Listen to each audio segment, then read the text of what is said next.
जय हिंद। आज हमारा टॉपिक रहेगा परमाणु।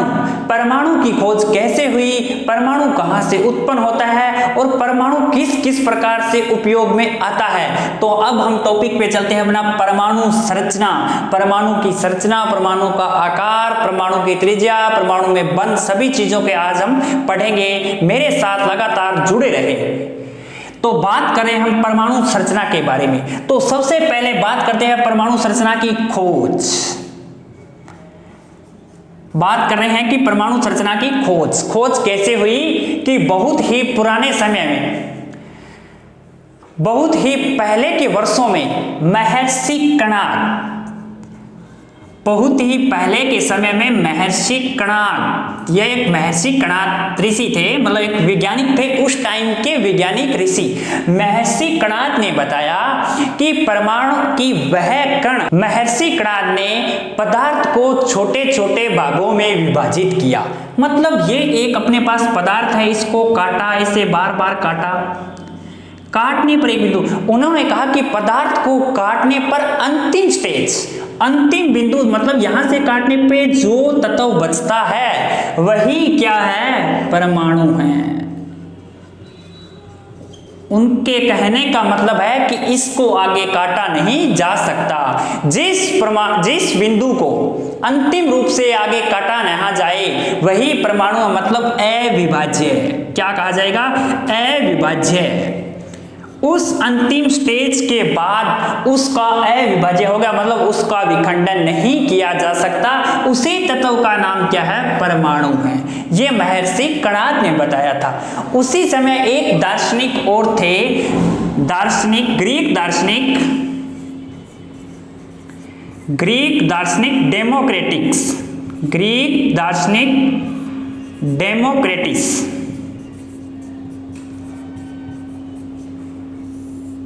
डेमोक्रेटिस ने बताया इस अविभाज्य कण को, इस अविभाज्य कण को एटम्स कहा गया। इस अविभाज्य कण को एटम्स कहा गया। Atoms, atoms, clear. एटम शब्द कहा गया। इस एटम शब्द का अर्थ क्या है, इस एटम शब्द का अर्थ है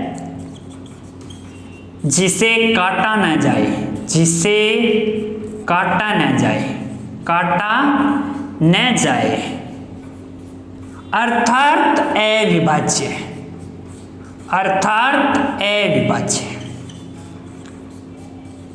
यहां से परमाणु की डेफिनेशन कंप्लीट होती है। ग्रीक दार्शनिक डेमोक्रेटिस ने बताया कि जो यह अविभाज्य कण है, जो अंतिम स्टेज पे बिंदु आता है, उसको एटम्स कहा गया। क्या कहा गया, एटम्स।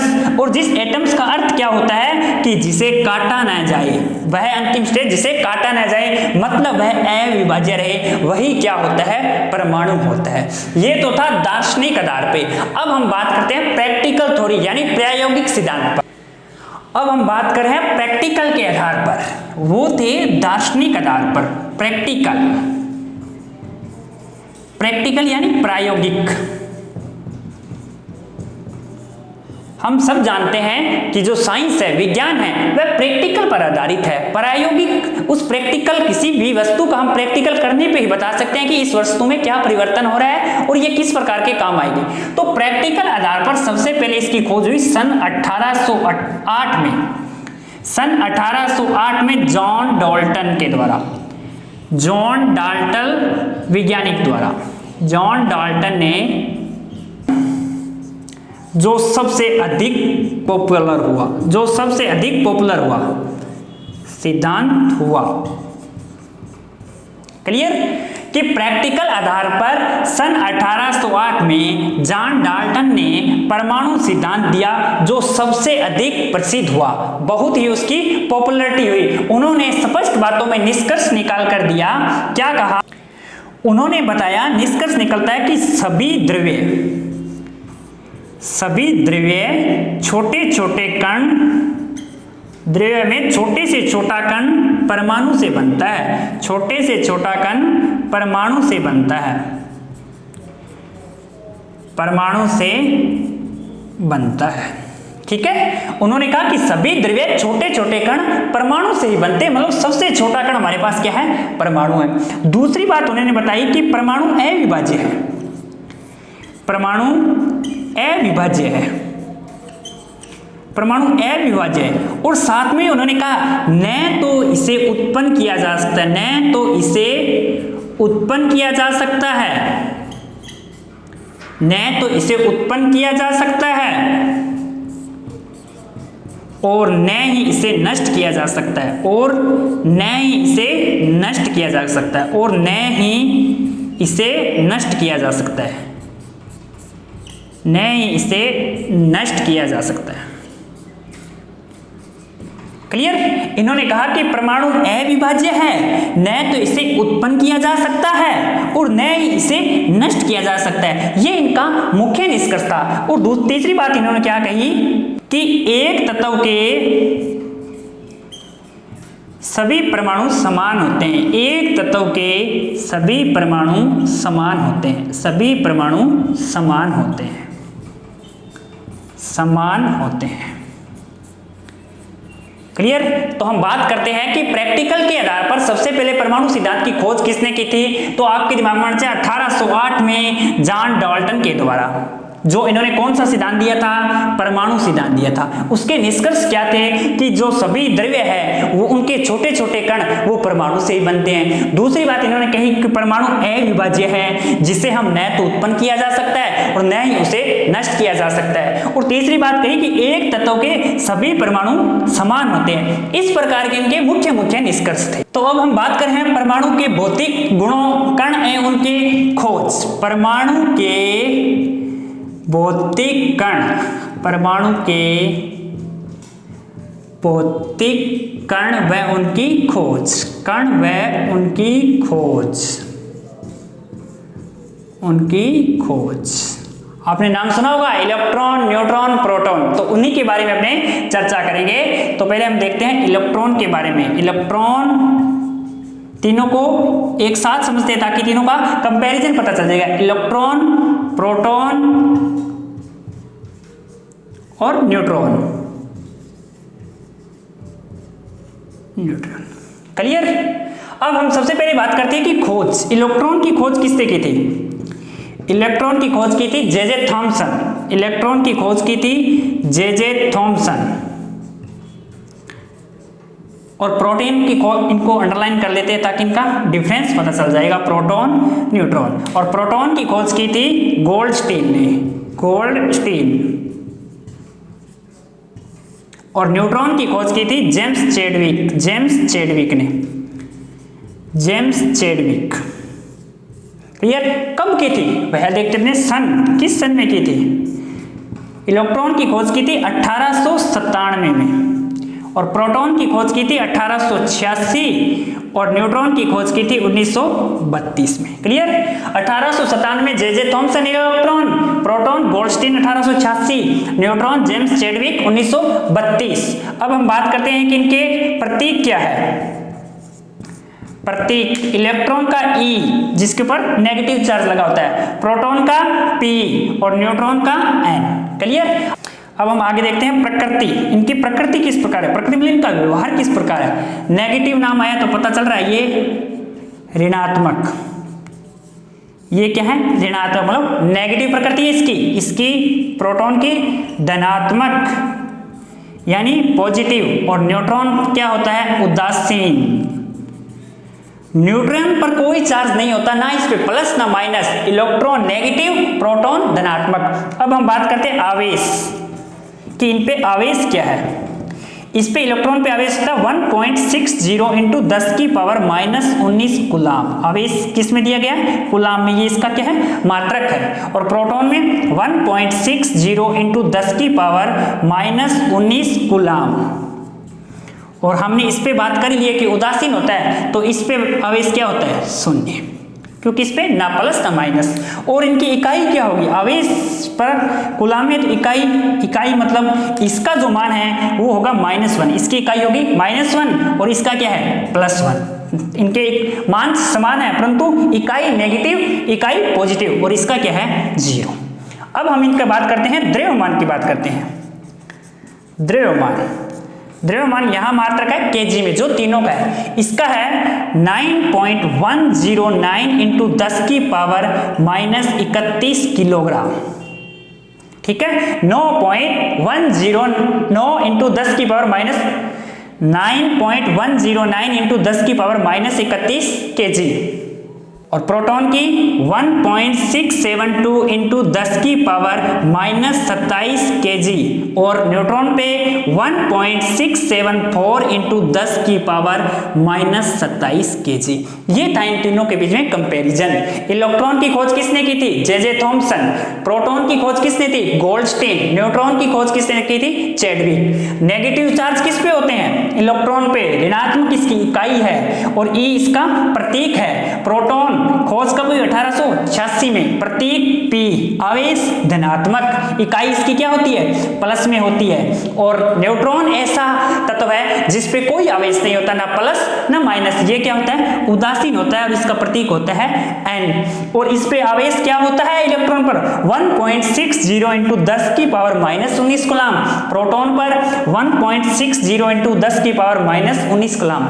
दोनों में बराबर है, परंतु इसकी इकाई होगी नेगेटिव में, इसकी इकाई होगी पॉजिटिव में। यहां कोई आवेश नहीं है तो क्या आवेश?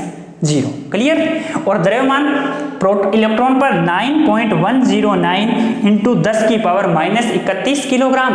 प्रोटॉन पर 1.672 इंटू 10 की पावर -27 किलोग्राम, और न्यूट्रॉन पर 1.674 इंटू 10 की पावर -27 केजी। ये था इन तीनों के बीच में कंपैरिजन। अब हम आगे देखते हैं कि परमाणु की खोज किस वैज्ञानिक ने किस तथ्य के आधार पर की। सबसे पहले लेकर आए थे थॉम्सन। उन्होंने कौन सा परमाणु के बारे में दिया था? परमाणु का थॉम्सन प्रतिरूप। परमाणु का थॉम्सन प्रतिरूप। परमाणु का थॉम्सन प्रतिरूप।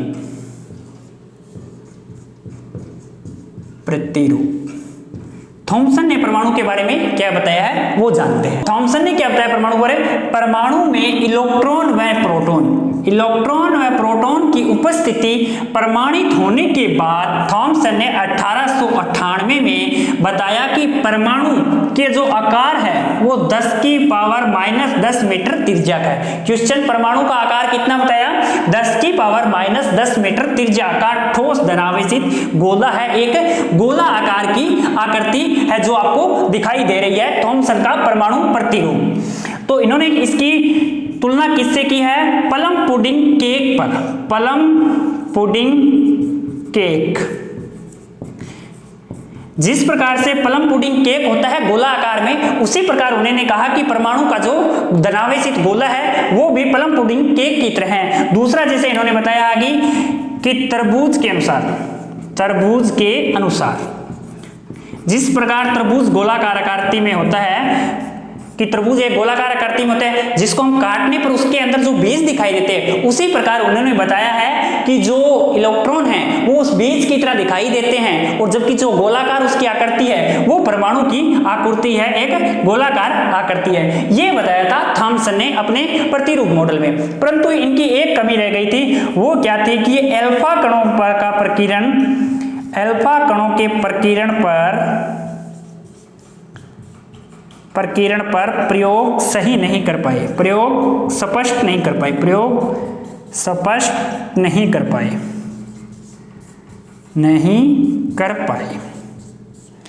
तो इस कमी को सुधारने के लिए तो अब हम बात करेंगे नेक्स्ट रदरफोर्ड का नाभिकीय परमाणु प्रतिरूप।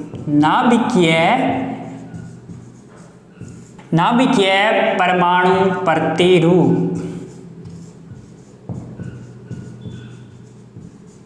1898 में थॉम्सन ने परमाणु प्रतिरूप के बाद में आगे परमाणु संरचना को लेकर उनके जो कमियां थी उनको दूर करने के लिए आए हैं रदरफोर्ड ने क्या बताया था? 1911 में सोने की पतली पन्नी पर, एक सोने की पतली पन्नी पर अल्फा कणों, मतलब उसमें क्या थे, हीलियम के नाभिकों की बौछार की, जिसके चारों ओर जिंक सल्फेट ZnS का एक लेपन किया हुआ, उसमें एक क्या था, वर्ताकार आवरण था। इसमें क्या था कि लगभग जो सोने की पतली पर छन्नी पर बौछार किए थे कि वो कण सीधे ही निकल गए थे, कुछ कण रहे थे।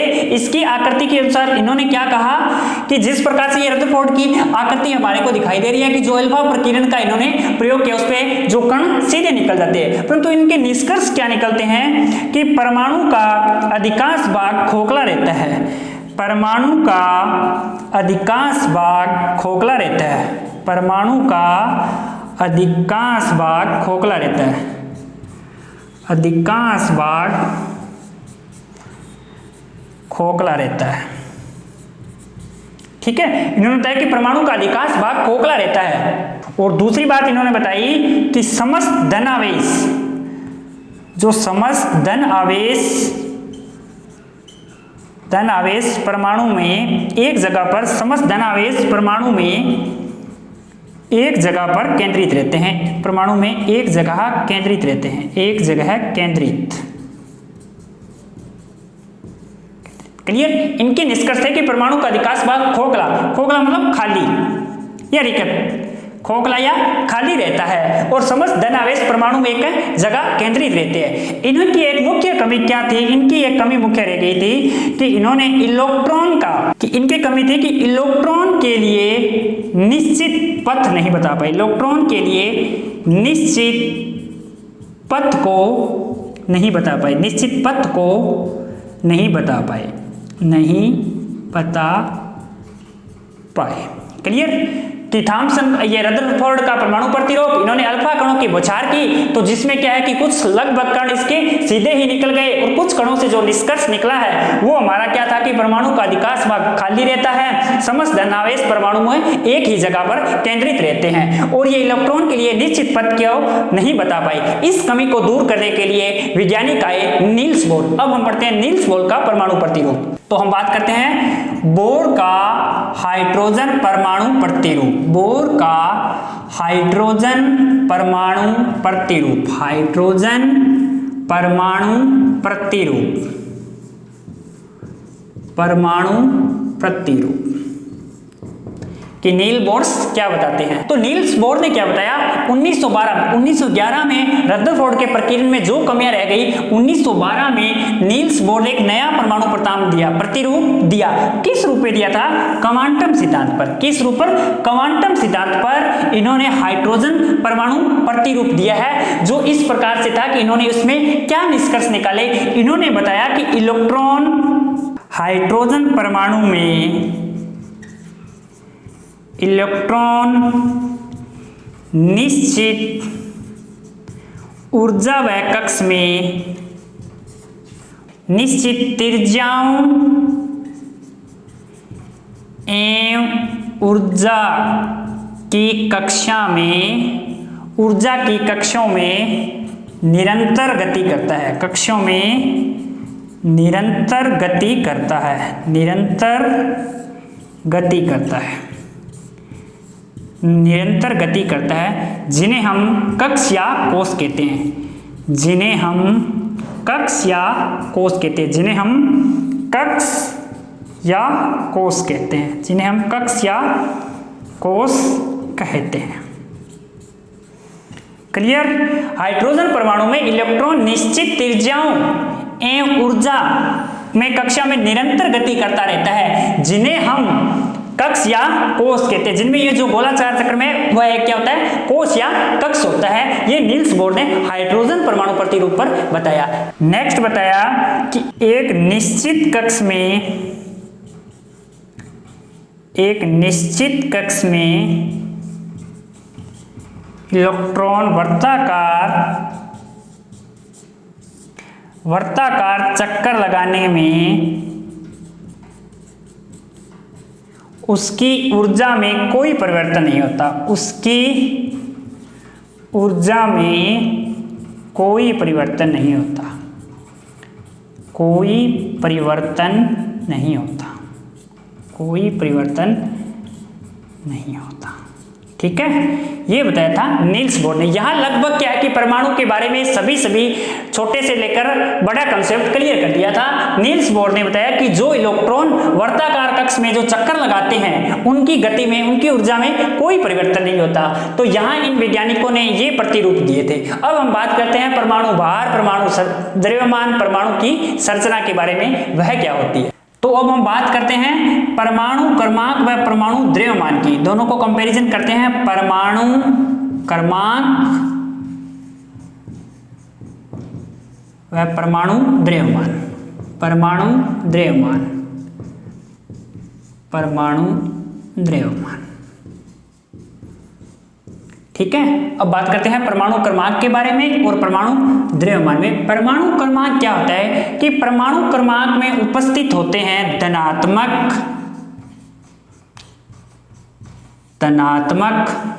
परमाणु क्रमांक में नाभिक में धनावेशित कण, धनावेशित नाम आते ही आपको पता चल जाना है कि कौन सा कण होगा, वो कण होगा प्रोटॉन। धनावेशित कण प्रोटॉन व उदासीन कण, उदासीन का नाम आते ही क्या कौन सा होगा, न्यूट्रॉन। और ऋणावेशित क्या होता है, इलेक्ट्रॉन। उदासीन कण न्यूट्रॉन संचित होते हैं, न्यूट्रॉन संचित होते हैं। क्लियर कि परमाणु क्रमांक में परमाणु के नाभिक में धनावेशित कण प्रोटॉन व उदासीन कण न्यूट्रॉन संचित होते हैं। परमाणु क्रमांक में प्रोटॉनों की संख्या ही परमाणु क्रमांक है, जो इस प्रकार है। प्रोटॉन की संख्या, प्रोटॉन की संख्या बराबर परमाणु क्रमांक। प्रोटॉन की संख्या को ही हम क्या कहते हैं, परमाणु क्रमांक कहते हैं। और इन दोनों के बराबर एक और हम कह सकते हैं कि इलेक्ट्रॉनों की संख्या, इलेक्ट्रॉनों की संख्या को भी हम क्या कह सकते हैं, परमाणु क्रमांक। इलेक्ट्रॉनों की संख्या भी क्या होती है, परमाणु क्रमांक। क्लियर कि प्रोटॉन की संख्या ही क्या होता है, परमाणु क्रमांक। और इलेक्ट्रॉन की संख्या को भी हम क्या कह सकते हैं, परमाणु क्रमांक। मतलब प्रोटॉन की संख्या और इलेक्ट्रॉन की संख्या क्या होती है, इक्वल होती है। इनमें से एक भी जो है तो वो क्या होता है, परमाणु क्रमांक। ये था परमाणु क्रमांक का संरचना। अब बात करते हैं परमाणु द्रव्यमान। परमाणु द्रव्यमान में कौन कौन से तत्व होते हैं। परमाणु द्रव्यमान के नाभिक में दो भारी कण, नाभिक में दो भारी कण, दो भारी कण कौन कौन से, न्यूट्रॉन व प्रोटॉन, न्यूट्रॉन व प्रोटॉन, न्यूट्रॉन व प्रोटॉन। इन दोनों को मिलाकर क्या बनता है, मिला के बनता है न्यूक्लियॉन। क्या बनता है, न्यूक्लियॉन। यही परमाणु का क्या है, द्रव्यमान। नाभिक में दो भारी कण न्यूट्रॉन व प्रोटॉन, मतलब दोनों का योग बनकर क्या बनता है, न्यूक्लियॉन। और इसी न्यूक्लियॉन को ही हम क्या कहते हैं, परमाणु द्रव्यमान। तो परमाणु द्रव्यमान का हम सूत्र लिख सकते हैं, परमाणु द्रव्यमान बराबर न्यूट्रॉन प्लस प्रोटॉन, मतलब न्यूट्रॉनों की संख्या प्लस प्रोटॉन की संख्या। न्यूट्रॉन और प्रोटॉन की संख्या ही क्या है, परमाणु द्रव्यमान है। परमाणु द्रव्यमान A से, और न्यूट्रॉन को हम लिख सकते हैं N से, और प्रोटॉन को हम लिखते हैं Z। अगर एग्जाम में क्वेश्चन आ जाए कि परमाणु द्रव्यमान की समीकरण क्या है, तो आप लिख सकते हो A बराबर Z प्लस N। इससे ये भी लिख सकते हो, ये भी लिख सकते हो। मतलब परमाणु द्रव्यमान बराबर क्या होता है, न्यूट्रॉन प्लस प्रोटॉन की संख्या का योग ही क्या कहलाता है, परमाणु द्रव्यमान। क्लियर, ये था परमाणु क्रमांक, ये था परमाणु द्रव्यमान। अब बात करते हैं परमाणु भार के बारे में। किसी तत्व का कार्बन परमाणु के कार्बनिक समस्थानिक 12 का भार उस तत्व के कार्बन परमाणु भार के औसत का होता है, जिसे हम एक सूत्र के हिसाब से समझते हैं कि एक परमाणु भार क्या होता है, तत्व का परमाणु भार। सूत्र से हमें समझते हैं तत्व का परमाणु भार क्या होता है। तत्व का परमाणु भार, तत्व के एक परमाणु का भार, तत्व के एक परमाणु का भार इक्वल क्या होता है, जो डेफिनेशन मैंने बोली थी, क्या होता है, कार्बन 12 के समस्थानिक, 12 के समस्थानिक का 1/12वां भाग भार। ठीक है, इसे डेफिनेशन में समझते हैं कि परमाणु भार क्या होता है, तत्व के एक परमाणु का भार इक्वल कार्बन 12 के समस्थानिक का 1/12वां भाग क्या होता है, परमाणु भार होता है, जो नवीन पत्ती के अनुसार खोजा गया था कि तत्व के एक परमाणु का भार इक्वल कार्बन 12 के समस्थानिक का 1/12वां भाग भार क्या कहलाता है, परमाणु भार कहलाता है। अब हम आगे बात करते हैं अवोगाद्रो संख्या क्या होती है। परमाणु भार में एक आती है अवोगाद्रो संख्या। अवोगाद्रो संख्या सभी पदार्थों में 1 मोल के उसके अणु 1 मोल के उसके कणों यानी परमाणु अणु आयन की संख्या निश्चित होती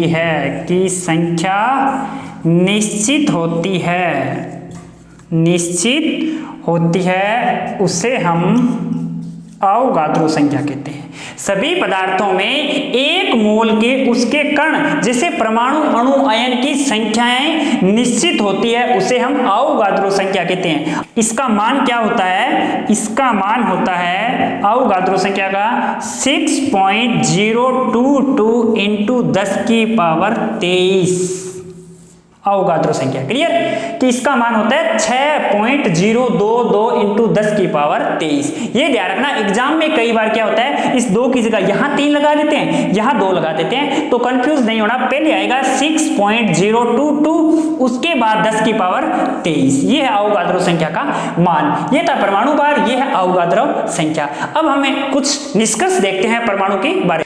तो इसके निष्कर्ष है परमाणु भार में कुछ टॉपिक के देखो कि 1 मोल गैस का एनटीपी पर आयतन 22.4 लीटर होता है। आयतन 22.4 लीटर होता है। क्लियर, बहुत बार एग्जाम में आया, बहुत ही बार क्वेश्चन है। 1 मोल गैस का एनटीपी पर आयतन कितना होता है, 22.4 लीटर होता है। ठीक है ना। दूसरा निष्कर्ष देखते हैं, किसी कोश में इलेक्ट्रॉन की अधिकतम संख्या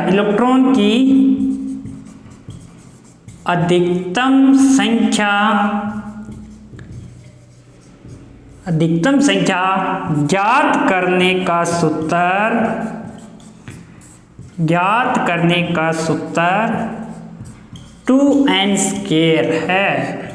क्लियर, किसी भी कोश या कक्ष में इलेक्ट्रॉन की अधिकतम संख्या ज्ञात करने का सूत्र 2n² है। मतलब उसमें जिसकी संख्या उसकी स्क्वायर और 2 से मल्टीप्लाई, ये इलेक्ट्रॉन में अधिकतम ज्ञात करने का सूत्र है। इस प्रकार हमने परमाणु की संरचना का अध्ययन किया।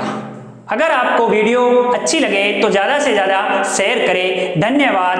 Thanks for watching.